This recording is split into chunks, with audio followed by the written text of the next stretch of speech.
And welcome back to the NFLandU podcast. I'm your host, as always, Hayden Vassar, and it's Friday, November 22nd. Heading straight into Week 12. We're getting into the nitty gritty of the season, where every game starts to matter, and things are going to get very touch and go for certain teams coming up this weekend, in my opinion. We got a lot going on in this episode. We got previews of all the Week 12 games this weekend and a recap of last night's game. And we'll also heavily question what in the blue hell the NFL is doing with scheduling this weekend, because it makes no sense and it makes me want to cry. But before we get into all of that, as usual on this Friday show, we talk about Thursday Night Football from last night. So let's get into it. Texans win this one 20-17. Houston improves to 7-4 on the season and are feeling great about their chances to win the division right now. And Indianapolis falls to 6-5, and it takes a massive hit to their ego right now and their hopes for winning that division after that game last night. So, here's the scenario. Indianapolis has the ball, down 3, late fourth quarter with like 3 minutes left. It's 4th and 7, and the Colts decide they're going to go for it. I like the aggressiveness. I like it, Frank Reich. I love it. Well, they go for it. Jacoby can't find anybody open. Jacoby Brissett, the Colts quarterback. So he takes off and runs with it. Had worked earlier in the night. He got a rushing touchdown earlier in the night, so why not run with it now? He runs with it. He gets knocked down short of the line of gain. Ball turns over. It's back to Texans ball. Now the Texans have it. Just a couple minutes left, and they just got to bleed the clock and waste those timeouts. Well, they get past the 2-minute warning. They waste all the Colts timeouts, and they still have the football. So Deshaun Watson takes the ball, runs it up the right-hand side, and gets tackled on a 2nd and 9 play. And there's a bit of a scrummage for the ball. Darius Leonard ends up tackling him, the Colts linebacker, and all of a sudden Leonard pops up with the football and is screaming there's a fumble. And the refs aren't stopping the play. They let the clock keep running, and there's just mass confusion. You know, Leonard's saying there's a fumble, and he's screaming that somebody needs to take a look at this, and the Colts sideline is losing their ever-loving minds. So the Texans end up wasting a timeout. Why, I'm still not sure.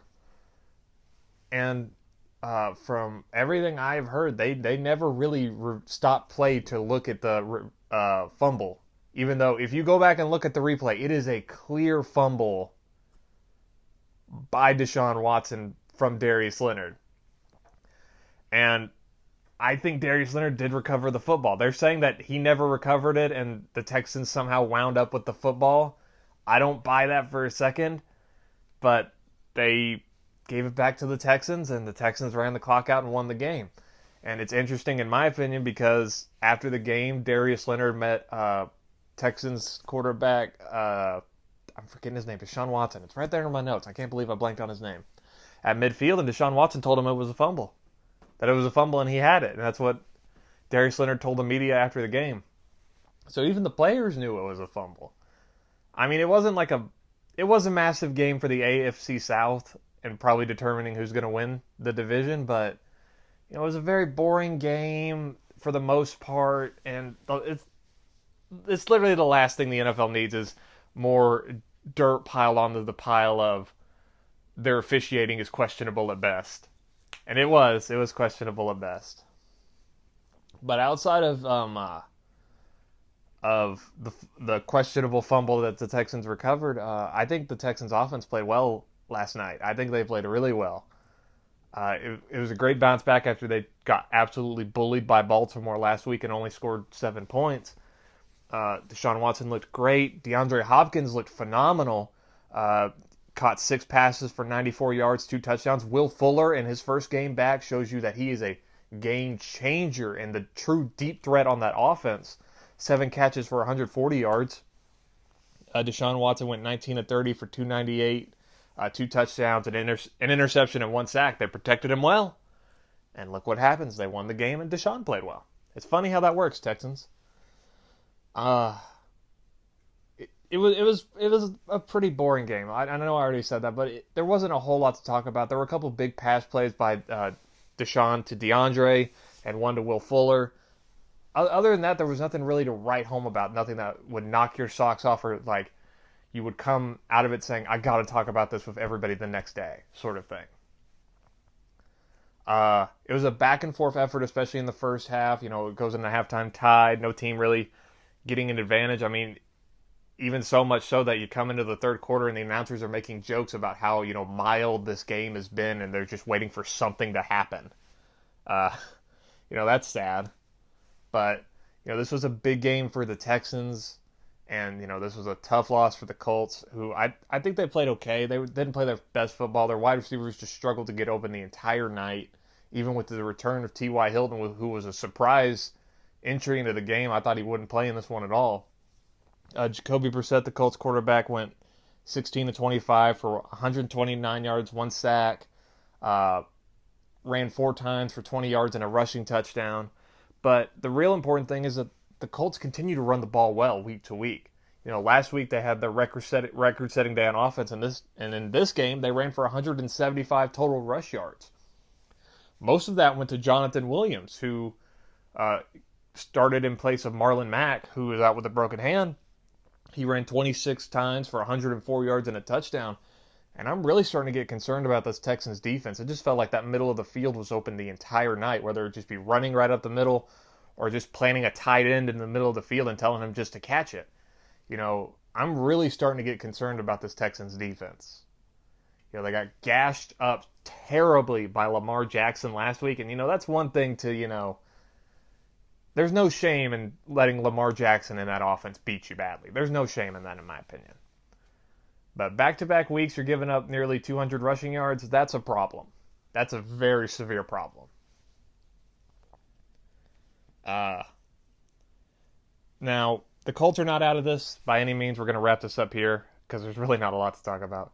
The Colts are not out of this by any means. There's still a lot of football left to be played in this division, and it could come down to the last week. But this was a very, very massive game that both teams really needed, and the Colts just came up short. That's the way the cookie crumbles. But right now, this is the Texans' division to lose. They are in the driver's seat, and they should be talked about as the team to win it all in that division. But, like I said, they got a lot of football left to be played. Even more so, you know why? Because next weekend the Texans play the Patriots, and that's going to be a tough game. And they play the Titans twice. Like I said, the Texans could struggle, and the Colts could, rebound. Anything is possible, and the Titans could catch fire and suddenly steal the division. Who knows? A lot of football left to be played. But right now, this is the Texans' division to lose after Thursday Night Football in Week 12. So that's it for the Thursday Night Football portion. I know kind of bare bones, but it was a very boring game. I was so bored watching it. So before we get into the preview portion, I want to take a quick note to mention that we went 12-2 in our picks last week. I forgot to mention that on Tuesday, so we had a nice rebound week last week and hope to do it again. We're off to a good start, 1-0 already. So there you have it. And we got 4 teams on a bye this week: Minnesota, Arizona, Kansas City, and the Chargers. So we won't be talking about either 4 of those teams unless they're in passing. And lastly, whoever is devising the NFL schedule, I know I said this like a month and a half ago, needs to be shot out of a cannon into the sun. There is no reason why there should be 9 games this Sunday kicking off at 1 o'clock Eastern. There should be no reason. And on top of that, there are only 2 games kicking off at 4 or after 4. That is ridiculous. There is no reason this should be happening. I am convinced a blind chimpanzee could devise a better NFL schedule than this. At least put like 4 games at 4. Come on. This isn't that complicated, y'all. I know everybody's going to be sitting there at 1 o'clock just, eyes darting around every screen trying to keep up with everything all at once. We've already had a weekend like this earlier in the year, and I hated it. It was so stupid. So there's my gripe about the NFL scheduling. Somebody fix it, because it's stupid. So, putting all that aside, let's get into the preview portion.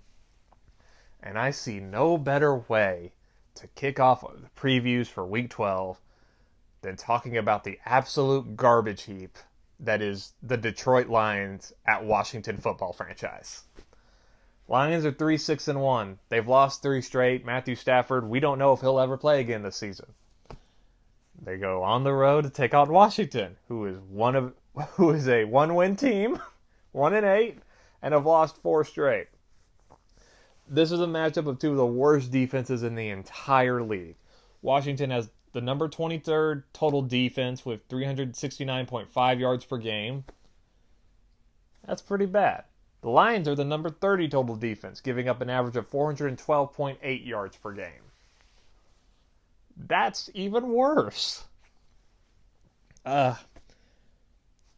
You would think that, these defenses are so bad, they give up so many yards that, that means you're going to see a lot of scoring in this one. I wouldn't bet on that. While the Lions did look good in spurts against the Cowboys last week with both Scarborough and Jeff Driscoll running the football, I think they can score some points. I just have no faith in this Washington football offense to do anything. They're one of the worst offenses in the entire league. They're averaging 14 points a game. If you're expecting points in this one, I don't know what to tell you. It's pitiful to watch the Washington offense. They run the same 4 plays over and over again, like it's the freaking Tecmo Bowl. Outside pitch, run up the middle, maybe a screen pass to Darius Geis to spice things up. It's not. It's a very sad watch. Now, Jeff Driscoll can make plays. I've seen him make some good throws to Kenny Golladay in the touchdown in the Bears game, and there were a couple good tosses to Marvin Jones last week. By the way, Kenny Golladay and Marvin Jones on the same team are both tied for the league lead in touchdowns with 8. That's awesome. They could probably have more if Stafford was there, though. Sad. Washington is an 0-5 team at home. They haven't won at home all season long. They have literally the worst home field advantage of any team in the NFL. This feels like a win for Jeff Driscoll. This feels like, he's going to come out, maybe toss a touchdown or two to Kenny Golladay, maybe get one to Marvin Jones, or hell, maybe TJ Hawkinson comes back into the offensive fold. And, the Lions win 21-9. That's what it feels like. I just have no faith in Washington to score consistently. They got 2 touchdowns last week, but that was in a blowout against the Jets, where the Jets took their foot off the gas. I think Detroit wins this one, and we didn't talk about this last week when it happened, but Washington played at home to the Jets last week, lost a blowout, and it wasn't the majority of fans in attendance at that game, but there was a sizable portion that were caught on video chanting, "Sell the team." That's really bad. You're getting blown out by a 2-win Jets team, and your fans are chanting, "Sell the team." You got to wonder if Jeff Driscoll comes in and just embarrasses that team again at home. Will we see an encore performance of "Sell the team"? I said it before, that team does not get better until Dan Snyder sells. It just doesn't. So, once again, Lions win this one, and we're moving on to another fun one if you hate yourself. You got the 2-8 New York Football Giants, who have lost 6 straight. That's so sad. Going to Chicago to take on the 4-6 Bears, who are coming off a humbling loss on Sunday Night Football. So the big question around this one, will Mitch Trubisky play? All signs seem to indicate that he is going to play, but we don't know how healthy he's going to be. We don't know how much that hip pointer injury is going to be bothering him in this one. If Trubisky can't play, that means Chase Daniel would get the start, and that wouldn't be the worst thing in the world, in my opinion. I'm just saying. The Giants have struggled to protect Daniel Jones all season long. Speaking of the Giants now, they've given up 34 sacks on the season. That's 8th worst in the league. And 81 quarterback hits on the entire year. That's the 2nd most out of any team. They just cannot protect Daniel Jones to save his life or their lives. And he's got a fumbling issue on top of all of that. So, a recipe for success to win this game for the Bears, get after Daniel Jones. Personal opinion, go after Nate Solder on that offensive line. He seems to be the weakest link. Bull rush through him, get to Daniel Jones, and cause a couple turnovers. I think that's how the Bears win this game.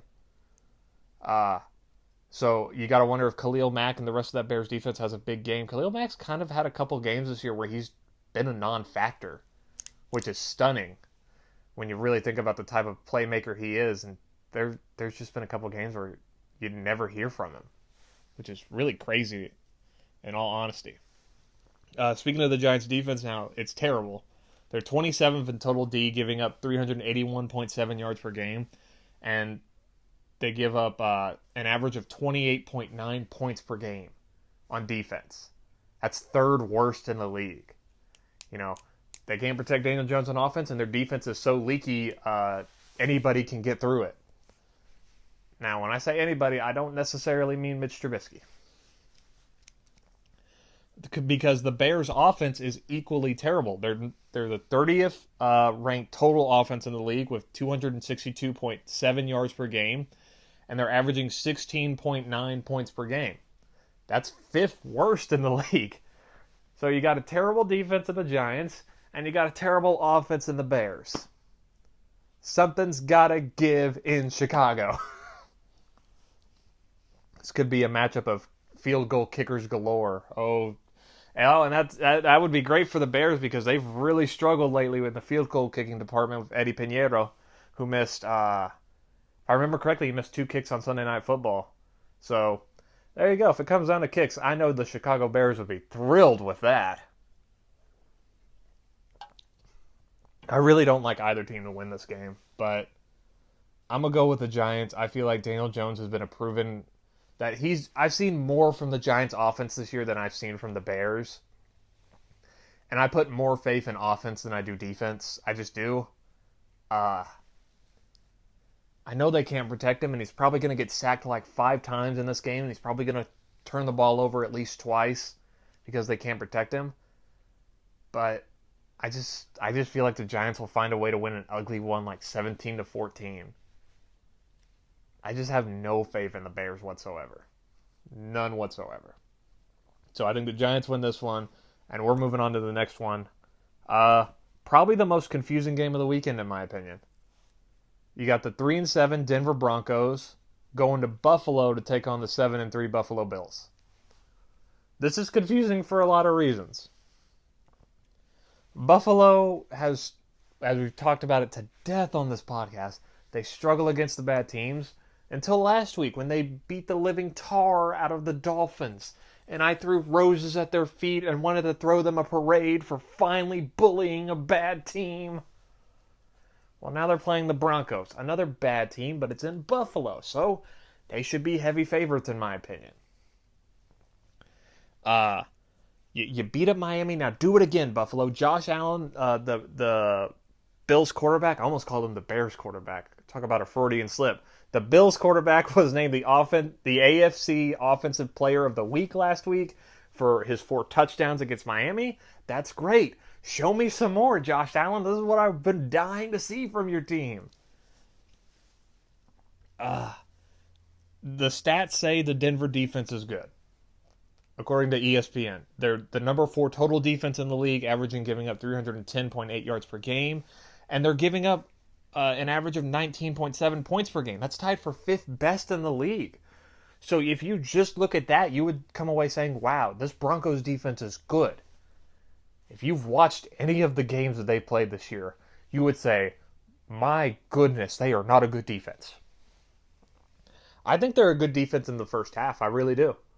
I think they can be a team that can, really come out of the gates and, be hard hitting. But once they get in the second half, they just can't stop anybody.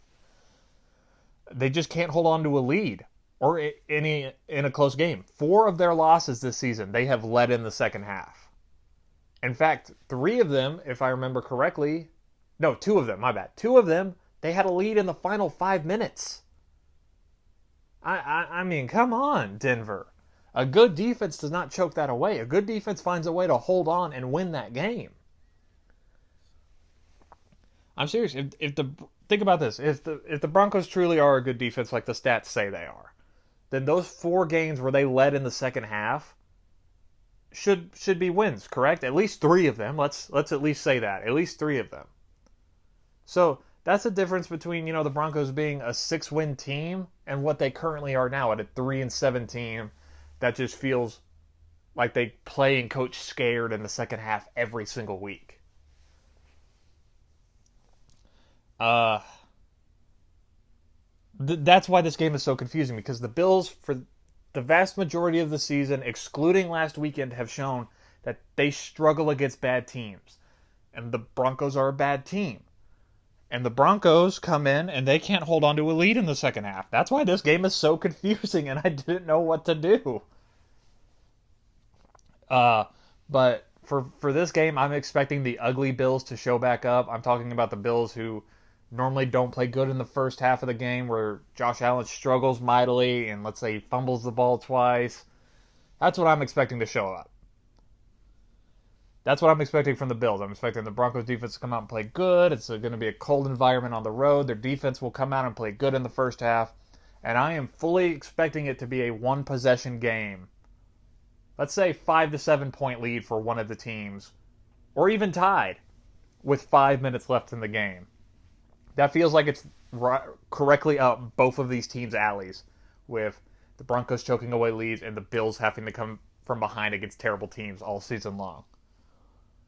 I'm going to take Buffalo to win this one. I wouldn't feel good about picking either team to win, though. But, hey, Buffalo, come out and I'll tell you what. If you beat the Broncos by 10, I'll give you credit. If you beat the Broncos by 10. But if you have to, kick a last-second field goal to win a one-point game against this Broncos team on the road, we're going to be right back to where we were 2 weeks ago, questioning whether the Bills deserve to make the playoffs. So once again, I got the Bills winning this one, and we're moving on to the NFC South, where we got a very interesting game coming up here. A pair of 3-7 teams about to go to war with each other. You got the Tampa Bay Buccaneers going to Atlanta to take on the Falcons, the white-hot Atlanta Falcons, who have won 2 straight. And I'll tell you what, this is the last team, in my opinion, that you want to play right now, is the Atlanta Falcons. I don't know what they've done, what kind of voodoo magic or sacrifice to a dark lord they have done to make themselves so suddenly good. But you don't want to play this team right now.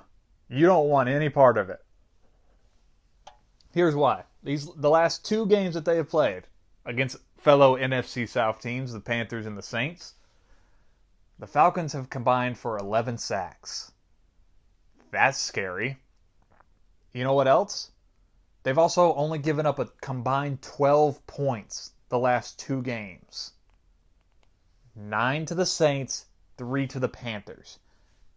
That's incredibly good for a defense, for any defense, to give up 12 total points through 2 games.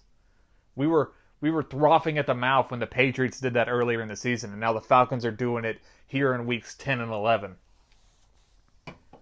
And that should very much worry the Tampa Bay Buccaneers, because they struggled so hard to protect Jameis Winston last week against the Saints. And in my opinion, that's how he got hurt. That's the last time we saw Jameis Winston. He was hobbling around on that field with a bum ankle in that game. So what's the status of Jameis Winston? From all accounts, it sounds like he's going to play no matter what. But you got to believe that he's not close to anywhere near 100%. So Tampa Bay offensive line that has really struggled to protect him all season long, and last week, as well as going up against a Falcons defensive line that is averaging 5 sacks a game, 5, 6, whatever you want to call it. And it's literally going to be like throwing Jameis Winston to the wolves, because he's on a bum ankle, so he can't really escape pressure. It's not a good matchup. Tampa Bay has given up 36 sacks on the season, tied for 4th most in the league, and 78 quarterback hits. That's 3rd worst in the league. So another big day for the Atlanta pass rush. I think that's something to look for.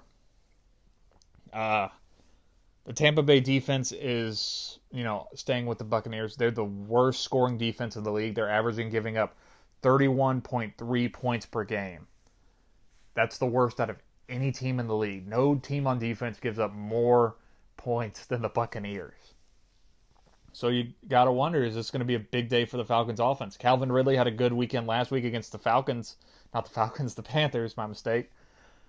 So maybe Julio and Calvin Ridley go off in this one. They won't have Austin Hooper again this week, but maybe that won't matter, for the Falcons. this on paper just seems like a slam dunk win for the Falcons, and that's who I'm going to pick to win this game. But as we've seen all season long, anything can happen in division rivalry games. But if Jameis Winston comes out again, because he threw 4 interceptions last week, if he comes out again and struggles against the Falcons defense, that's how people are going to remember it. Not that they got hot for 3 weeks late in the year. They're going to remember the Falcons defense as being bad for most of the year. And if Jameis Winston comes out and struggles heavily again, you got to wonder what's going to be the final death nail in the coffin of Jameis Winston as a Tampa Bay Buccaneer. Because it's getting close to the time where they have to decide whether they're going to keep him or move on. So if he comes out and throws 4 interceptions this week, I think that could be enough for me, in all honesty. I'm taking the Falcons to win. And moving on to an interesting one in Cleveland. You got the 2-8 Dolphins, who are coming off, a comeback to earth game loss last week to the Bills, are going to Cleveland to take on the 4-6 Browns, who have now won 2 straight. And Cleveland needs to win out. They do. They need to win out to keep the slim hopes of making the playoffs alive. They can afford to lose a game, go to 7 losses on the year, but they essentially need to win out for the rest of the year. And this is a game. If they can't win this game, I think their season's, we can officially call it. I know I did a couple weeks ago, but I think if they lose to the Dolphins this weekend, it's officially over. Now, speaking of the Browns offense, they clicked offensively in the first half against the Steelers on last Thursday Night Football. They look like the Browns we had dreamed about in the offseason. Can they do it again against a terrible Dolphins defense? They're number 29 in total D, giving up an average of 394.3 yards per game, and 31st in points per game that they give up on defense, 30.5. So they're the only other team in the league that gives up 30 points a game on defense. Translation: Dolphins defense is bad. Es muy mal. Es muy mal. The Browns, this is their first game without Myles Garrett and Larry Ogunjobi, whose suspensions were upheld yesterday, Thursday. So there's a lot of talk that there's a lot of questions surrounding this Browns defense, but the good news is, the Dolphins offense has been terrible. They're averaging like 13 points a game. Even though Ryan Fitzpatrick has shown to be a wily veteran in that offense who can scramble and run for touchdowns. The Browns defense has been around middle of the pack all year long. I'm not terribly worried about this. The Dolphins will be frisky, especially early on in this game.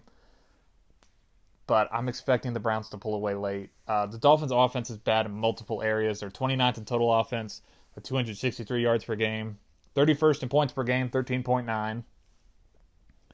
And 32nd in sacks and quarterback hits. They've given up 42 sacks on the season. That's tied for the most of any team.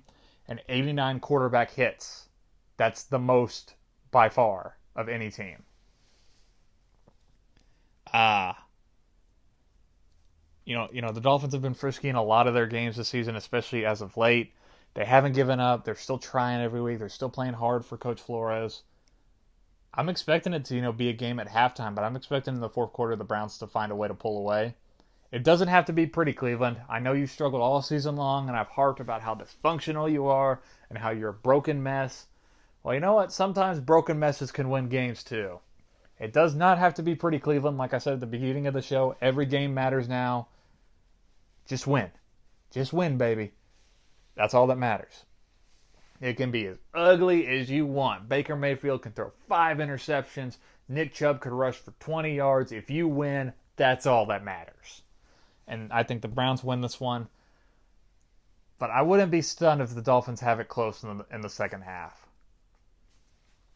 I'm just saying. It'll be interesting to watch. I think the Browns win, though. And we're moving on. We're going back to the NFC South for a second, though. As the 5-5 Panthers, who feel like they've fallen by the wayside, here lately, they've lost 2 straight, and they're not feeling good about themselves, are going to New Orleans to take on the 8-2 Saints. This is not good for the the Panthers of Carolina. This is very not good. They lost that close game against Green Bay in Lambeau Field, and that was one thing. You don't you don't have to hang your heads about losing to Aaron Rodgers in the Snowfield Lambeau Field. It happens to everybody. But you got bullied by the Falcons 29-3, and Kyle Allen threw 4 interceptions. That's really bad. The Panthers have gotten run over, chewed up, and spit out these last 2 weeks, and they went from a team that was being friskily talked about as a wild card contender, like a little dark horse candidate, to now being a team that nobody really wants to talk about. And that's sad for the Saints. I mean, the Panthers, not the Saints. The Saints, on the other hand, got back on track last week against the Buccaneers. Their offense clicked in all the right areas. They protected Drew Brees, and their defense got back on track with multiple turnovers and sacks. The Saints were able to get on track in every single area. Now they get to go back home to the Deaf Dome in New Orleans and play a Carolina team that's starting to get backed into a corner here. The Carolina rush defense is bad, and that's really where they've struggled at all season long. They're 27th in the league in rush defense, giving up an average of 128.4 rush yards per game. So my big question for this game is, will Alvin Kamara finally get back on track? He's not really been a key figure in their offense lately. Maybe he has a big one in this one. He doesn't have to, have 100 yards rushing or anything like that, but, just be a contender in their offense. I know they're going to throw, like 15 balls to Michael Thomas and he'll catch 14 of them, but it just feels like Alvin Kamara hasn't, really been in the offense lately. But speaking to the Panthers again, they haven't protected Kyle Allen well. 34 sacks on the year and 63 quarterback hits on the season. That's not good. We saw what the Saints did to Winston, and we talked about that a minute ago. And now you're going to throw Kyle Allen back out there. It's not good. It could be a repeat of what happened to Jameis Winston. But, here these last couple weeks, Kyle Allen has not played well. He's thrown multiple interceptions on what feels like almost every game. Their offense really hasn't clicked well. And like I said a second ago, it feels like Carolina's starting to get backed into a corner. They're 5-5 right now, and this could really be a tipping point. I know it's a massive ask to go into New Orleans and beat the Saints with Drew Brees. They're coming off a big win, and they're feeling good about themselves. It's a massive ask. But Carolina's schedule really does not ease up. I know they have Washington next week, but they got a couple tough games after that could all be losses. Carolina really needs this win. They really, really need it. They've lost 2 straight, and if you lose 3 straight, it feels like it's already going to be out of hand. You're going to go to 5-6. You gotta win this game, in my opinion, is to keep hope alive in your season for a wild card. Because you're not winning your division, Carolina. Unless the Saints have a massive collapse, you're not winning the NFC South.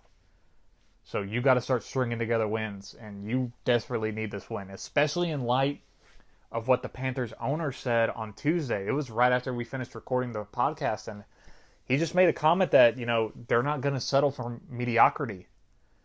And, that felt like it was a targeted line directly to Ron Rivera and the rest of that team, that if you don't, finish this season on a good note, there could be some changes. And I'm thinking, wow, that's a pretty heavy comment to float out there. And then somebody pointed out to me that, the Carolina Panthers as an organization have never had back-to-back winning seasons. And I was stunned by that. I'm like, really? And I looked it up, and they were right. In the history of the Carolina Panthers, they have never had back-to-back seasons where they finished with a winning record. Even with Coach Ron Rivera, who I think is a great coach, every year it's winning season, losing season, winning season, losing season. So what I'm getting at is they need to put together a win and somehow pull an upset to keep hope alive. Not just for their season, but maybe for their head coach. I'm going to take the Saints to win this one. It just feels like the right thing to do. I don't trust the Panthers at all, especially as of late. They just feel like they're going downhill, and not in a good way. I'm going to take the Saints to win this one, but Carolina desperately needs to win this game. And we're going to New York now. You got the 6-4 Oakland Raiders. They've won 3 straight. Going to New York, like I just said, to take on the 3-7 Jets, who have won 2 straight. So hey, a couple winning streaks going on in this one. On paper, this seems like an easy win for the Raiders, but don't just do it on paper. You gotta look at the whole package, and the whole package says that the last 2 weeks, the Jets have scored 34 points the last 2 games, which is crazy. I didn't know that was possible to have the same exact score for 2 straight weeks. They're not going to be a pushover. Every week the Jets come out and what feels like their opening drive scores a touchdown and looks good every single week. So, they won't just, roll over and get beat on in this game is what I'm getting at for the Jets. They're in New York. It's a home game. The Raiders got to go on the road. And the Raiders looked very sloppy against the Bengals last week, the worst team in the NFL. So how are they going to play in this one? But I think a big question for the Jets offense is, can they protect Sam Darnold? He's third most sacks in the NFL that they've given up, 41 on the year, and the 4th most quarterback hits with 77. That is very problematic when you have a Raiders defensive line that comes in with a rookie by the name of Max Crosby. And yes, this podcast is turning into a Max Crosby appreciation podcast. And I will not hide that because I love this kid and he is playing great football in Oakland. The rookie out of Eastern Michigan, the 4th round pick. Got 4 sacks last week, was named the AFC Defensive Player of the Week for his performance against the Bengals. And now we're coming off of 2 straight weeks where he has just been a wrecking ball that has turned teams inside out. Just ask Phillip Rivers and the Chargers, Ryan Finley and the Bengals. Could it now become Sam Darnold and the Jets that now feel the wrath of Mad Max Crosby? I'm just saying. Could be a very long day for Samuel Darnold. But I think the really great news for the Jets is that they have quietly had a really good rush defense this year. As of, right now they have the number 1 rush defense in the league, giving up an average of 79.1 rush yards per game. And as we all know, and we've talked about, the Raiders love to run the football with Josh Jacobs, who has been having a great rookie year, the running back. They're the number 9 rush offense with 128.2 rush yards per game. So, you got the best rush defense right now against the top 10 rush offense. Something's got to give in New York. I think the good news for the Raiders is that they have one of the best offensive lines in the NFL right now. Not Sam Darnold. Derek Carr has been one of the least sacked quarterbacks in the entire NFL. He's got what feels like almost all day on every pass to throw, and they open up great running lanes. This Raiders team really believes in themselves. They've got good coaching right now. They're playing good football, and I feel like this should be a Raiders win. This won't be a pushover. The Raiders won't win this game by like 15 or 20. Maybe the Raiders win by like 7.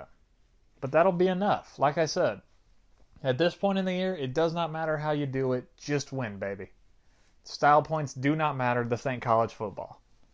So I think the Raiders win this one. And that's really about it. I think it'll be an interesting game. Like I said, the Jets have scored 34 points the last 2 games. Let's see what they can do against the Raiders defense that, their secondary isn't the greatest in the world. Let's see what Sam Darnold can do.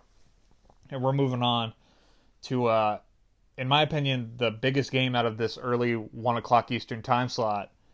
You got the 8-2 Seattle Seahawks, who have won 3 straight, coming off a bye week, going to Philadelphia to take on the 5-5 Eagles.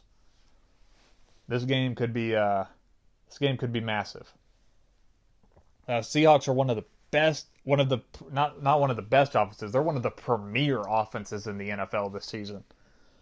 Number 4 in total offense with 389.1 yards per game, and they're averaging 27.5 points per game that they score on offense. That's sixth best in the league. Sixth, if I can enunciate correctly. So what I'm getting at is that the Seahawks offense is very good. They're very, very good at what they do. In contrast, the Eagles have been very sloppy on offense. They're averaging 18.6 points per game since week 6 in the NFL. That's about sixth worst over that span. Their offense has been sluggish. So many drop. If I remember correctly, they lead the league in dropped passes by wide receivers.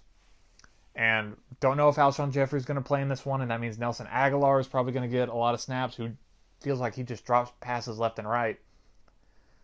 And speaking of Nelson Aguilar really quickly, there was alleged to have found on Twitter a burner account that they believe belongs to Nelson Aguilar or one of the wide receivers in that Philadelphia Eagle wide receiver room. And it's got a fair amount of bashing Carson Wentz and praising Nick Foles, which is really not a good look. Now, Nelson Aguilar has categorically denied that he is the owner of the burner account, but once it started making the rounds on social media that, hey, this looks like it's Nelson Aguilar's burner account, it was quickly shut down and all tweets were deleted. So take that for what you will. And you know, the Eagles have really struggled. Back to the game. You know, they're banged up, they're hurt everywhere. They've struggled, start fast. For a lot of games that they feel like they've trailed at halftime.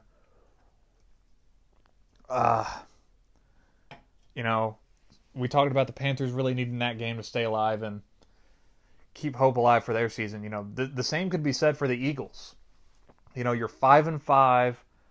Your schedule is going to be a bit lighter coming up, but you really need this game. I know asking you to beat the Seahawks is a tough ask, but it's 1 o'clock Eastern. It's on the road. Historically, Pete Carroll Seahawks have struggled in games like this. But I'm just not sure. I think if it was any other team in any other division, if the Eagles lost this game, I would say their season is done. But they're playing in the NFC East. And you're never really out in the NFC East, no matter what. You know what? Fun fact, I think the NFC East is the worst division in football this year. Really think about that for a second. They got the 6-4 Cowboys, that's their best team. Then it's this 5-5 Eagles operation who is so sluggish. Then 2-win Giants, 1-win Washington. That's the NFC East. So like I said, any other division with any other team, I would say if the Eagles lost this game, it's over. Even if they lose this game, their season's not done just because the NFC East is so bad. But their hopes would take a massive, massive hit if they lost this game. They desperately need this one. But I'm taking the Seahawks to find a way to win it. The Eagles have just been too sloppy, too inconsistent. I just can't put faith in them to come out and somehow put up, I don't know, maybe 20 points, 20, 30 points. I don't even have faith in them to do that. They struggle that much. Even though Carson Wentz in his career, the Eagles quarterback, has a career record of 18-7 in home games. He's only ever lost 7 games in his career at home. So you would think that they would, be pretty big favorites. And if I remember correctly, from Wednesday, it still looked like they were the favorites to win the game. But I think the Seahawks will cruise to a win in this one. And we're moving on to a nice old-fashioned AFC North game.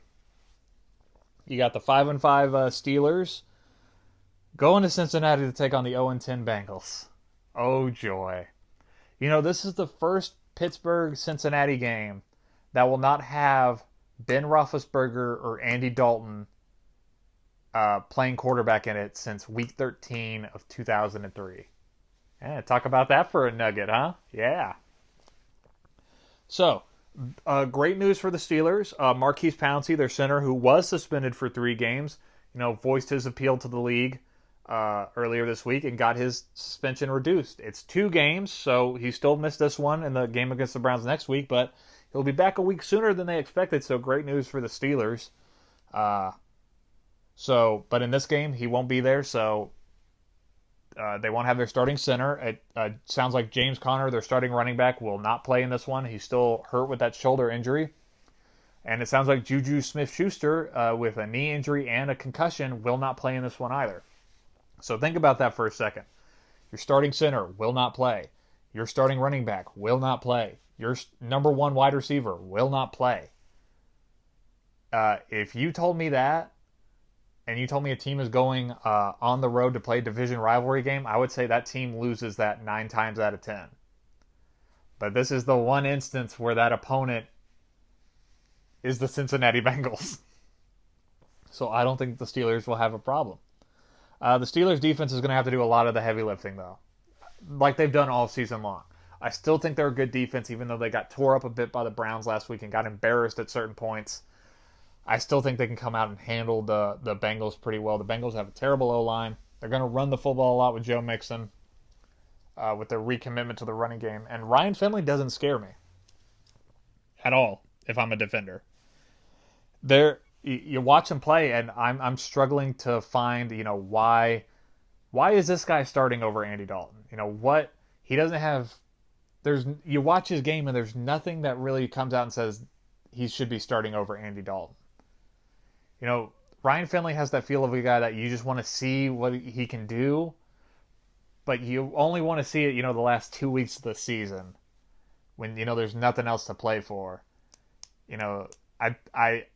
I'm of the firm opinion that Andy Dalton gives this team the best chance to win. But, honest question, are the Bengals tanking? Honest question. They're 0-10. Ryan Finley is going to be their starting quarterback the rest of the year. They are not going to go back to Andy Dalton. And head coach Zach Taylor, first-year head coach for the Bengals, was asked this week at a press conference, does Ryan Finley, the rookie, give your team the best chance to win? And he would not give a direct answer. He gave the usual non-answer. We wouldn't put him out there if we didn't think he could win. But, you watch him play, Andy Dalton's better than that. He's a lot better than that. So are the Bengals tanking? And if they're tanking, I think them ending the season without a win is a very much real possibility. The 0-16 Bengals are a very real possibility right now. You look at their remaining schedule, I don't see how they get a win. I really don't. That's why I'm taking the Steelers in this one. I think the Bengals are, going full in for that tank to get that number 1 overall draft pick, and they're in the driver's seat for it, Just don't win a game. That's what you tell them. Don't win a game. I'll take the Steelers to win this one. It's probably going to be an ugly game. These games between these two usually are. And we're moving on to... We finally got to the late game. We got through all 9 of the early ones. Finally to the late ones. And this is a very massive game in the AFC South. You got the 4-6 Jacksonville Jaguars, who have lost 2 straight, going to Tennessee to take on the 5-5 Titans, who are coming off a bye week. This game is absolutely massive for the Jacksonville Jaguars. They need this game like a fish needs water.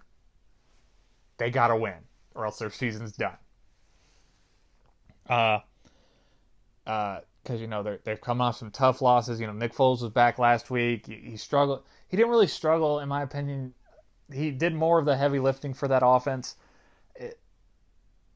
My question around the Jags is, what are they? What is your shtick? What is your identity? I've watched them play a couple times, and I just don't know. And that's the worst possible thing if you don't have an identity at all. Because, coming into the season, people are saying, it's going to be their defense, and they'll win some low-scoring football. Well, their defense is average at best. That's what they've been the entirety of the year. Leonard Fournette was having a good year, then they just started going away from him. They were in a tight one with the Colts for most of last week, and he didn't get the ball much. So you can't say they're a defensive pound-the-ground run team. Are they a deep-throwing team that likes to push the ball downfield with DJ Chark? I wouldn't really say that either. I'm not sure what the Jaguars are, and that's the worst possible thing, to have no identity, because that's how you have a losing season where you win like 6 games. They have no offensive identity. I don't know what their defense is trying to do. And, all that being said, I really don't trust the Jags to do anything. I don't know what they want.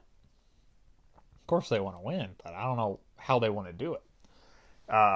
Speaking of the Titans now, you kind of get the feeling you know what they want to do. Their defensive line plays good, and they'll hit you hard and play some good defense, but they really want to run it through Derrick Henry. That's their offensive MO. Ryan Tannehill isn't going to throw the ball all over the yard, throw for 300 yards and 3 touchdowns. That's not what they want to be. They just want to, run Derrick Henry for like 110 yards. Ryan Tannehill throws for like 210, a touchdown, maybe 2, and their defense gets like 5 sacks. That's what the Titans want to be. But the problem with the Titans, they still struggle to protect the quarterback. 42 sacks on the year, 71 quarterback hits, and the last time these two teams played earlier in the season on Thursday Night Football, you got to remember the Jacksonville Jaguars sacked then quarterback Marcus Mariota 9 times. 9. In a one-sided beatdown that feels like a lifetime ago for both of these teams, because they feel so drastically different now. Got to remember, back then we were all swept up in Minshew mania and feeling good about the Jags, and the Titans, we were all screaming they should bench Mariota. Their season feels lost. And now here we are in Week 12. Titans are still very much alive in the AFC South and could make some noise. And the Jags need this win to, keep their season alive. This is going to be a tight game, a very close one. And I'm telling you, if the Jaguars do not win this game, their season's over. They'll be 4-7, and you would be asking them to basically win out and at best be a 9-7 team, keeping hope for winning their division alive, because they ain't getting a wild card. The Jags need this game terribly badly. They're going to come out like a cornered animal. But I'm going to take the Titans to win this one. I used to hate the Titans so much. I thought they were a bland, meh football operation, but ever since Ryan Tannehill took over, they're a lot better. They're more watchable, and they can win games now. And this eternal quest that the Titans are on to just finish 9-7 every single year, because they finished 9-7 the last 3 years. Let's see if they can make it 4 this year. I've got the Titans to win this one and eliminate the Jags from competition. And we're moving on to probably the big game that everybody's been talking about. You got the 6-4 Cowboys going on the road to take on the 9-1 New England Patriots. I want to start first with talking about the Patriots offense, because I think we can officially say that they're in a funk. I've been hesitant to criticize them all season long because I know that they'll just be better in the playoffs, but you know what? Maybe they won't be. They're averaging 21.3 points per game on offense the last 3 games. They've got no running game at all. Nothing to speak of on running the ball. Brady just seems out of sync with his wide receivers. It just all feels so off and not what we're used to. I mean, they're allowed to struggle. Every team struggles. But this is continued struggle with no sign of getting better. That's not the Patriots that we're used to seeing. In contrast, the Cowboys are coming in with one of the best offenses in the entire NFL. They're number 1 in total offense with 444.6 yards per game, and they're averaging 28.6 points per game. That's 4th best in the NFL. I mean, the Cowboys offense clicks on all cylinders, when the coaches don't get in the way. Like we mentioned before, the Patriots defense is good, but struggle to stop the run. And Jason Garrett loves to run the football with Ezekiel Elliott. And yeah, it struggled for most of the season. They can't really get it going correctly. But if you're going to beat, this Patriots team, you got to find a way to manufacture some runs. Maybe mix in Tony Pollard some more. I know he's a different running back than Ezekiel Elliott, but New England, if you get him going sideline to sideline, in my opinion, that's how you beat him. And Tony Pollard is more of a speed guy that can do that compared to Ezekiel Elliott, who's just smash mouth right up the middle. Maybe incorporate some Dak Prescott runs. We haven't really seen that the last couple weeks. He's not fast, he's not speedy, but he's hard to tackle. Maybe do some quarterback option read options, I should say. Stuff like that. And I was talking to my great friend Chance the other night, and he had compared this game to I think it was like 2013 when the Denver Broncos came to Dallas and Peyton Manning was having that incredible year where he threw like 50 touchdowns and nobody was giving the Cowboys a chance to win that game. And then the Cowboys came out and, almost won it. It was like, what was it, like 50 something, like 40 something at the final score. And he compared it to that, and I think he's got a great point. Nobody's given Dallas a chance in this one, but I really like their odds to win this. I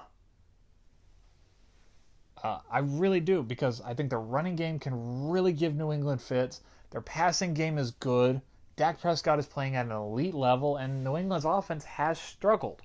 It has. There is no getting around that fact that their offense has struggled, and it is one-dimensional around Tom Brady.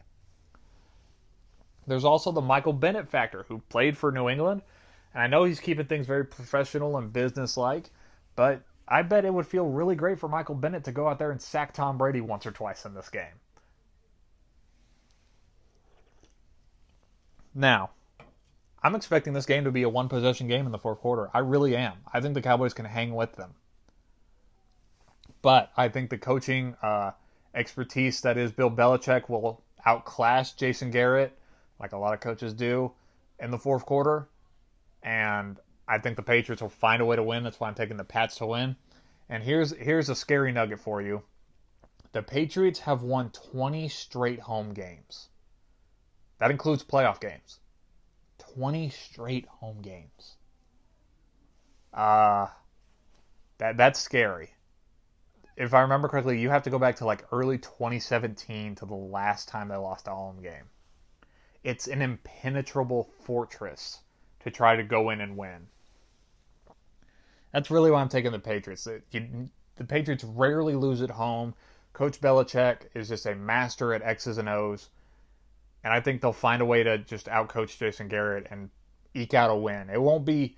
The Patriots aren't going to bully the Cowboys, in my opinion. I think it'll be close. It probably won't be the cleanest, great football, but Patriots will find a way to win, in my opinion. And we're moving on to Sunday Night Football. Another good one. Got a rash of good ones here. You got the 8-2 Packers. This game was flexing the Sunday Night Football, by the way. It wasn't going to be there earlier, but now it is. That's cool. You got the 8-2 Packers coming off a bye week, going to San Francisco to take on the 9-1 49ers. Ooh, this should be a fun game. So, remember earlier in the season when everybody was so high up on the Packers defense and how, Aaron Rodgers finally has a defense. This team is going to be great. They're going to be phenomenal. Since week 4, that was the Packers' first loss of the season when they lost to the Eagles on Thursday Night Football. Since week 4, and including that game, the Packers have averaged giving up 24.5 points per game. That's not really a good defense. This defense really isn't that good. It's more along the lines of average. I'm not saying they're bad. They're more average than good. And you know what? The same could be said for the San Francisco 49ers defense. They've given up an average of 26 points per game the last 3 weeks. Twice against the Cardinals and once against the Seahawks. So both these defenses, they've seen better days this season, and they've kind of, not played their best football lately. I think a big question for the 49ers is, can they get their run game going? They had no run game against the Cardinals, and if I remember correctly, it really wasn't there against the Seahawks either. The Packers have struggled all season long to stop the run. They're the number 25th rush defense in the NFL, averaging giving up 126.9 rush yards per game. So I think that's how you beat them. Just run right at them with that stable of running backs you keep in rotation. And what version of the Green Bay offense are we going to get? Speaking to the Packers now.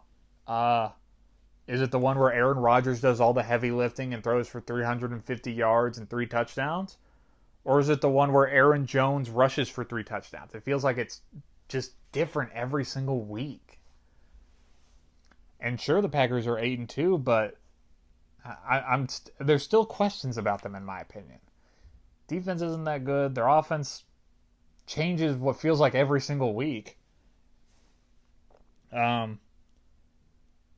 I'm going to take the 49ers to win this one. I believe in their defense, and I've seen enough from Jimmy Garoppolo where I know he can make big crunch time throws. It's prime time against a tough team. He's going to be asked to outduel Aaron Rodgers, which is a pretty big ask for any quarterback. But I'm going to take the 49ers to win this one. I believe in their defense. I think their running game can really work well in this one. But here's an interesting thought. The 49ers have the toughest remaining schedule. And they're playing all these close weeks, the close games, these last couple weeks that come down to the wire. These last two against the Cardinals, the one against the Seahawks. This game's probably going to come down to the wire. They play the Saints coming up. These games are... They also play the Seahawks coming up too. You got to wonder, is this team going to suffer from some mental fatigue going into the postseason? I think that's worth keeping an eye on. But I'm going to take the 49ers to win this one on Sunday Night Football. And we're moving on to Monday Night Football, which could be a very fun one. You got the 8-2 Baltimore Ravens, the best team in the NFL, who have won 6 straight, going to Los Angeles to take on the Rams, who are 6-4 and have won and are back in the win column. They're feeling good about themselves. Going into the season, this game looked like, it'll be an offensive slugfest. Not anymore. The Rams defense has played great these last 4 weeks.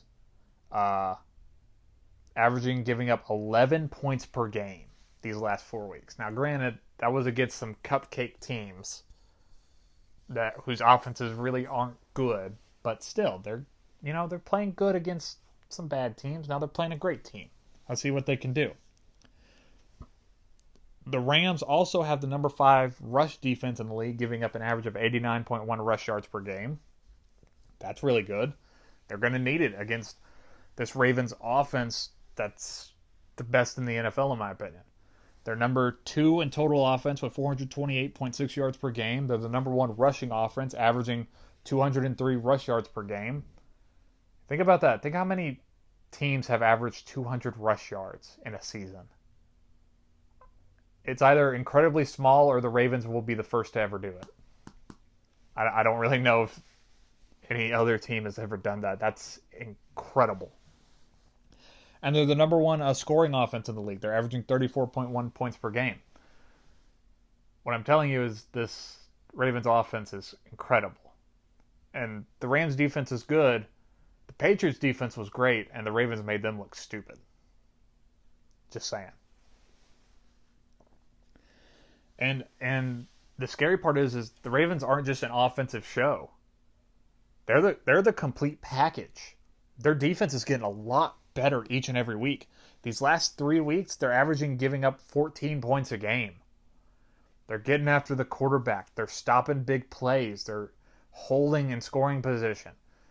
They're the complete package and are getting hot at the right time. This Ravens team, I'm serious, is the best team in the NFL. And I don't see a team that's even close to doing what they're doing. Offense is fantastic, and their defense is doing the Lord's work. And you would think, maybe their schedule's, so light where, maybe their defense is just beating up on bad teams. I mean, their defense bullied the Seahawks in Seattle. They shut up the Patriots in prime time. And then last week they held, Deshaun Watson and that offense to 7 points. They're beating, the good offenses. This Ravens team is scary good. And you know what? Maybe the Rams can, find a way to stymie Lamar Jackson in the early going. But I bet he breaks loose for a couple in the second half. And I got the Ravens winning a big one on Monday Night Football and really asserting their dominance across the entire NFL. I just don't know who can beat this Ravens team right now. I really don't. They'll lose a game. They aren't going to go into the postseason 14-2. I mean, they could, but I don't think they will. But I think the Ravens win because I think the Rams are going to have to put up points, and I still think their offense is a bit dysfunctional right now to really do that. That's why I got the Ravens winning on Monday Night Football, and a big one. So that's it for our podcast today. We've just previewed all the Week 12 games going on this weekend. So the next time we talk will be Tuesday. It'll be the week of Thanksgiving. So Tuesday's show will be a bit longer than normal. We'll recap all the games we just previewed, and then we'll also preview the 3 Thanksgiving games next Thursday. It's the Lions game. I don't know who they're playing. The usual Lions Thanksgiving game. The usual Cowboys Thanksgiving game. They're playing the Bills. Should be fun. Yay. And then the late night Thursday night game, Falcons and Saints, which could be very interesting. Could be. We'll see when we get there. So Tuesday's show will be a bit longer. But until then, thanks for stopping by, and I'll see you Tuesday. Bye.